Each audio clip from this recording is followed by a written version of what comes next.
I'm Keegan Calmes, and this song is called SoLow. It's really the breaking point. This is the one that really pushed me into wanting to go my own way and make songs for the love of it again. And it's about a breaking point when you're at your lowest point in your life. Which way do you choose to go? And sometimes it's not always a decision, but it's about processing and evaluating what's going on and trying to get to that next place. Is it going to be, sort of rising up and figuring out who you are, or is it going to be sinking into the vastness of that void, of that, ocean of emotion? Never thought I could feel so low. So I was in a band for years in vinyl theater, and that whole process, that whole vision was like a three to four guy vision together, and there was this whole other side of myself I wanted to explore, and like different feelings that I was even currently going through at the time. That I was like, I need to explore these. I need to write this song so that I can essentially get over a tough time in my life. So it just felt super low at the time, and I was talking to Pitzl about it actually, and we were really supportive of each other for a long time, still are. But he had this lyric I never thought I would feel so low, and he sang it to me, and I was like, we need to get into the studio. And so we pretty much went straight over to the studio and started recording and writing immediately. That whole song was done in like maybe 48 hours from all the things I was going through and he had gone through with, like, honestly, just past relationships and kind of feeling like there's no way out of this like black hole. And then I felt like I was able to get over it. And even that next month when the song was released and done,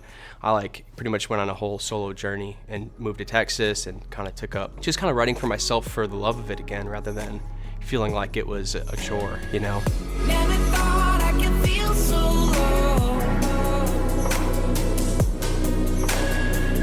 Hit the bottom, but no one knows. Nobody ever told me, nobody said it'd be so cold. We were going back and forth on lyrics, and it's like, pretty much right after he said that, I was like, yeah, hit the bottom and no one, immediately. It wasn't like any rough drafts or anything like that. And then I came up with the second half of the chorus. Nobody ever told me. Nobody said. I just felt right. It's like nobody's gonna ever tell you how bad it can get, and even if they do, you feel like they don't understand in the moment, even though they may have even gone through something worse or something super difficult. It's hard to know the gravity of it until you experience it. So that's really what that was. I mean, Wisconsin always helps never said it feels so cold, that seasonal depression, but I had been on tour for a couple months, and, my just mental state was not good. It wasn't in a great place. And, me and the bandmates at the time were kind of struggling to get through. Like, we were on a major label, and then we were like, hey, we're going to do this on our own now because we parted ways with the label. And it just felt like I just couldn't catch a break, and I was always kind of struggling to get to the next level. So while we were on tour, I ended up in South Carolina at one point, and I ended up in the hospital on suicide watch. And that was like the lowest point in my life. And I was like, when I got out, my great aunt lives there. I didn't know she lived in Greenville, South Carolina. And she, they let me off of suicide watch, and they gave me like a psychiatric evaluation. They're like, yeah, you can go. You're going to be fine. And my great aunt was waiting at the door, and I was like, it was like almost, I don't know, I almost felt like I walked into an angel. I was like, she's there for me, and she had a long talk with me about where life should go and how you can get through it. And we've stayed in touch ever since. We're really close now. But that was where that lyric came from. That was a real moment where I was like, I don't know how I got here, how things got so bad, but by putting it into the song, like I don't know how, but I was able to just like put it behind me, and just was a lot stronger for putting it down on paper and just saying, like, if I ever listen to that song, it's like, that's how bad things felt, how bad things can get. I don't ever want to get there again. And it's like, it really, when I listen to it again, it's always like, I feel a lot stronger for it. Drowning down in open seas, I could breathe water and fall to sleep, or I could rise, be anything. Anything, everything I could dream. Doesn't even matter, doesn't even mean a thing. When everything is ended, all that's really left is me. The first stanza of the song is the whole message of the song. It's like you feel like you're drowning in an open sea, like the vastness of life, the vastness of the void. It is what you make of it. The water is what you make of it. So that's why I could breathe water in, fall asleep, I could give up, or I could rise up, I could be anything. That's the whole song. So if it just stopped there, that's it, that's fine, you know, to me. But that's what the whole song means to me. It's like if you kind of can make your decision, like you can let the world overwhelm you, or you can, you know, recognize it, write it down, and try to rise up above it, you know. And it's not always easy to do, and I had the best support in the world behind me. So that's like the happiest part about the song, even though it's somber, is it reminds me all the time of like Steve and Tim and, you know, my music manager Brett, who helps with stuff a lot, and Tom as well, who has stuck by me for years. It's like these guys aren't abandoning me, they're gonna stick with me, and it's awesome. It made us way stronger for it, and it puts a huge smile on my face when I think about it. Ocean filled with love, reduced to steam, burn me down, down until I'm nothing.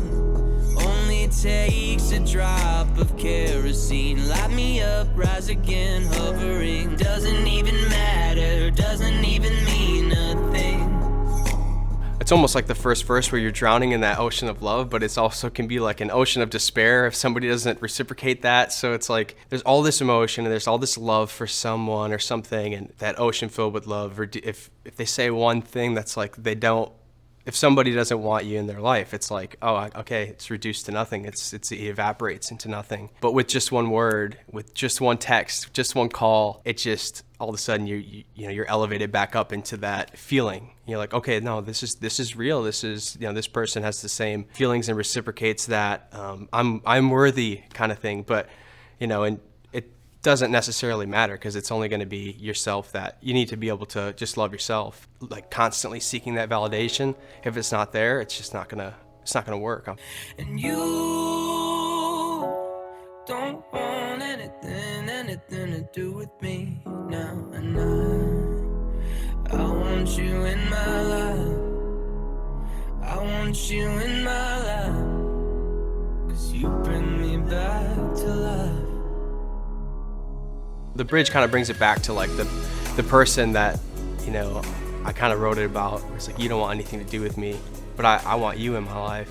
That was the really tough part. So there's definitely like a side of the song that's all about like existentialism and yourself and becoming your true self and like overcoming.